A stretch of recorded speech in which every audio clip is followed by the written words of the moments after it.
Dans Westmount et Côte-Saint-Luc, où vit la communauté juive, c'est le même sentiment généralisé. Et c'est triste pour tout le monde, je veux dire. On ne devrait jamais passer par ça et il faut que ça s'arrête. Je veux dire. Êtes-vous inquiet personnellement pour votre sécurité?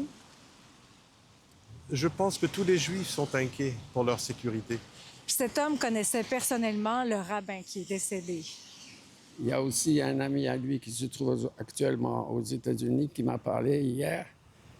Et c'est vraiment décevant, comme un tremblement de terre. Cette femme m'explique que son sentiment de sécurité s'est un peu effrité au cours de la dernière année. Elle s'est même faite attaquer alors qu'elle portait l'étoile de David. Puis là, j'avais mes trucs, là, tu sais, mon étoile. J'ai pas fait, tu sais, puis là, il y a un monsieur qui est venu puis il m'a frappé dans la tête. Il faut se rendre compte que globaliser l'intifada, c'est ça. Et donc, c'est un slogan qui doit être dénoncé. Qu'il n'y a pas de compromission à faire. Et on le voit depuis 2 ans avec l'intensification, avec la radicalisation de certaines personnes que oui, ça pourrait se passer, qu'il faut que des actions concrètes soient faites. Quelques heures après l'attentat, le service de police de la Ville de Montréal a tenu à rassurer la communauté et dit avoir renforcé sa vigilance, surtout autour des lieux de culte, comme ici à la synagogue. Je pense à ce moment, nous avons beaucoup de bonnes relations avec les SPVM.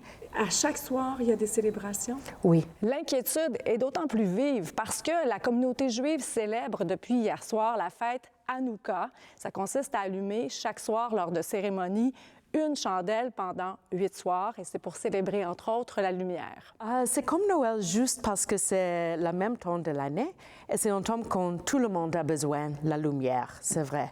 Un autre miracle, que c'était à la fin d'une guerre avec les Grecs qui voudraient que les Juifs, que nous perdons nos identités.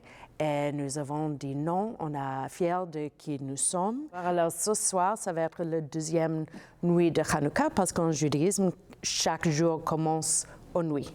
Sur ses réseaux sociaux, la mairesse de Montréal a parlé de l'événement comme une fête d'amour qui s'est transformée en un acte de violence antisémite. Et aussi, je trouve que le message de la mairesse nouvelle de Montréal est très supportif. Alors ça c'est bon. C'est super important.